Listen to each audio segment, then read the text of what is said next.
Guys welcome back to my channel 1 crore portfolio.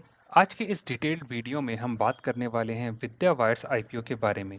एक ऐसा IPO जिसके अंदर मैन्युफैक्चरिंग सेक्टर की strong growth story, capacity expansion और इम्प्रूविंग फाइनेंशियल दोनों ही मौजूद हैं। इस वीडियो में मैं आपको इस आईपीओ का फुल ब्रेकडाउन दूंगा। IPO analysis, company business, finances, valuation, strength, risk, सब कुछ सिंपल लैंग्वेज में। गोल एक ही है, आप इन्फॉर्म डिसीजन ले पाएँ। तो चलिए शुरू करते हैं। सबसे पहली बात करते हैं आईपीओ के ओवरव्यू की। विद्या वायर्स का टोटल इशू साइज अप्रॉक्सीमेटली 298 से 300 करोड़ का है। इसमें 274 करोड़ फ्रेश इशू होगा और बाकी हिस्सा ऑफर फॉर सेल है, जहां प्रमोटर्स अपना स्टेक का कुछ पोर्शन बेच रहे हैं। प्राइस बैंड रखा गया है 48 रुपीज़ से 52 रुपीज़ पर शेयर। फेस वैल्यू 1 रुपये की है। आईपीओ 3 दिसंबर को ओपन, 5 दिसंबर को क्लोज और लिस्टिंग एक्सपेक्टेड 10 दिसंबर की होगी। लॉट साइज है 288 शेयर्स, जिसका मतलब मिनिमम इन्वेस्टमेंट बनेगा 14,976 rupees at upper band. Allocations में क्यूआईबीज के लिए 50%, एनआईआईज के लिए 15% और रिटेल इन्वेस्टर्स के लिए 35% कोटा रखा गया है। अब चलिए कंपनी को समझते हैं। विद्या वायर्स एक 1981 में स्टैब्लिश्ड कंपनी है, based in Anand, Gujarat. Company का बिजनेस काफ़ी स्पेसिफिक और टेक्निकल है। ये कॉपर और एल्यूमिनियम बेस्ड वाइंडिंग वायर्स और कंडक्टिविटी सॉल्यूशन बनाती है। ये products transformers, Motors, generators, switch gears, power transmission, renewable energy, EV component और रेलवेज जैसे सेक्टर के अंदर लगते हैं। कंपनी के पास ओवर 6000 प्लस एसकेयूज का वाइड पोर्टफोलियो है, मतलब बहुत ज़्यादा प्रोडक्ट डाइवर्सिटी। इसके 370 प्लस कस्टमर्स हैं और कंपनी 18 प्लस कंट्रीज़ में एक्सपोर्ट भी करती है। इंडस्ट्री पोजीशनिंग की बात करें तो विद्या वायर इंस्टॉल कैपेसिटी के बेसिस पर इंडिया के टॉप 4 प्लेयर में काउंट होती है। ऑपरेशन की बात करें तो कंपनी के पास अभी 19,680 एमटीपीए की कैपेसिटी है, लेकिन आईपीओ का एक मेजर ऑब्जेक्टिव है कि कैपेसिटी को डबल करना। कंपनी एक नया प्लांट डेवलप कर रही है नारसंदा लोकेशन पर, जिसका कैपेसिटी होगा 18,000 एमटीपीए। जब ये प्लांट ऑपरेशनल होगा तो टोटल कैपेसिटी 37,680 एमटीपीए हो जाएगी। एक इंटरेस्टिंग फैक्ट ये है कि कंपनी की listing capacity utilisation Q1 financial year 26 के अंदर 94.5% तक आ चुकी है। मतलब एक्सपेंशन जेन्युइनली जस्टिफाइड है। अब नंबर्स की तरफ चलते हैं। कंपनी के फाइनेंशियल्स। रेवेन्यू फाइनेंशियल ईयर 23 में 1011 करोड़ था, फाइनेंशियल ईयर 24 में 1186 करोड़ हो गया और फाइनेंशियल ईयर 25 में 1486 करोड़ तक पहुंच गया है। यानी रेवेन्यू स्टडी 20% कैगर के रेट से ग्रो हुआ। प्रॉफिट भी साथ साथ स्ट्रॉन्ग ग्रो हुआ। फाइनेंशियल ईयर 23 का नेट प्रॉफिट 21.5 करोड़ था, फाइनेंशियल ईयर 24 में 25.7 करोड़ और फाइनेंशियल ईयर 25 में 40.9 करोड़ तक। Q1 फाइनेंशियल ईयर 26 में भी 12 करोड़ का प्रॉफिट आ चुका है। मार्जिन की बात करें तो एबिटा मार्जिन 3.5% से बढ़कर 4.3% हुआ और नेट मार्जिन भी 2.1% से बढ़कर 2.75% तक आ गया। हालांकि मार्जिन्स अभी भी लो रेंज में हैं, क्योंकि metal based wire industries thin margin ही होती हैं, लेकिन ट्रेंड पॉजिटिव है। रिटर्न्स रेशियो काफ़ी स्ट्रांग दिखते हैं। आरओई 20 टू 25% रेंज में रहा। आरओसीई भी 17 से 20% तक। Debt to equity approx 0.87 to 0.97 के आसपास है।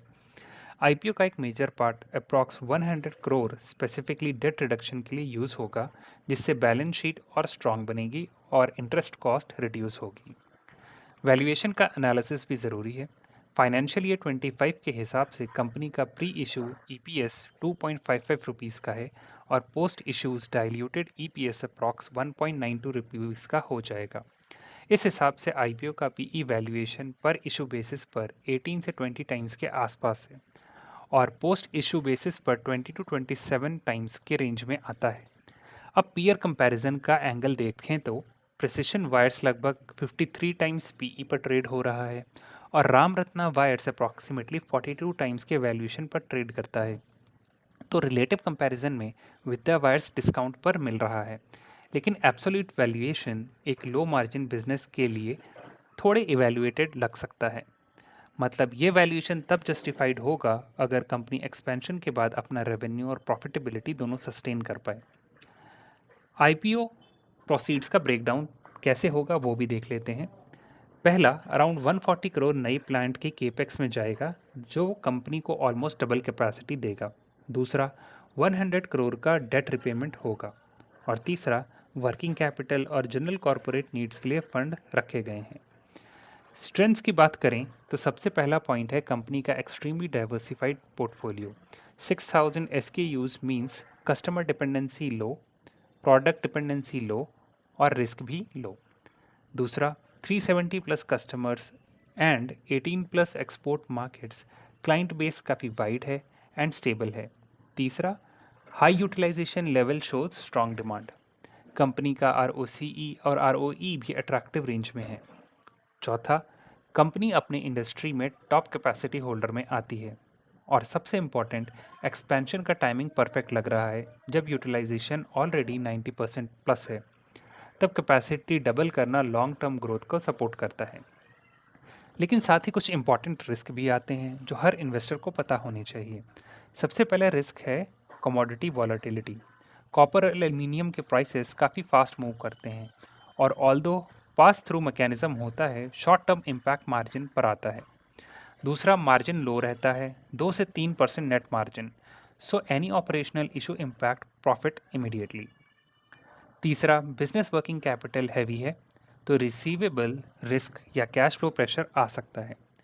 चौथा, एंड इंडस्ट्रीज जैसे पावर, इंफ्रा, मोटर, रिन्यूएबल सब साइक्लिकल नेचर में ऑपरेट करते हैं। पांचवा रिस्क, न्यू प्लांट का execution risk, delay, cost overrun या slow ramp up risk carry करते हैं। और finally, valuation slightly premium side पर है, सो रिटर्न्स लार्जली डिपेंड करेंगे कंपनी की ग्रोथ ट्रैजेक्टरी पर। तो दोस्तों, ओवरऑल कंक्लूजन ये है कि विद्या वायर्स एक ग्रोथ फोकस्ड और एक्सपेंशन बैक स्टोरी लगती है। फाइनेंशियल स्ट्रॉन्ग इंप्रूविंग ट्रेंड में है, रिटर्न्स हेल्दी हैं और केपेक्स जेन्युइनली डिमांड बेस्ड लगता है। लेकिन लो मार्जिन्स, कमोडिटी एक्सपोजर और साइक्लिकल डिमांड फैक्टर कुछ रिस्क रिप्रेजेंट भी करते हैं। ये IPO medium to long term view के इन्वेस्टर्स के लिए सुटेबल लगता है, स्पेशली उनके लिए जो इंडस्ट्रियल और केपेक्स ड्रिवन बिजनेस को समझते हैं। वेरी कंजर्वेटिव या सिर्फ लिस्टिंग गेन्स वाले इन्वेस्टर्स के लिए थोड़ा मिक्स्ड बैग हो सकता है, डिपेंडिंग ऑन सब्सक्रिप्शन डिटेल्स और मार्केट सेंटिमेंट। उम्मीद करता हूँ ये डिटेल्ड एक्सप्लेनेशन यूज़फुल लगा होगा। अगर हाँ तो वीडियो को लाइक ज़रूर करें, चैनल को सब्सक्राइब करें और बेल आइकन दबाना ना भूलें ताकि आपको फ्यूचर में ऐसे आईपीओ एनालिसिस वीडियो की नोटिफिकेशन मिलती रहे। मिलते हैं नेक्स्ट वीडियो में, तब तक के लिए thank you so much for watching the video and happy investing.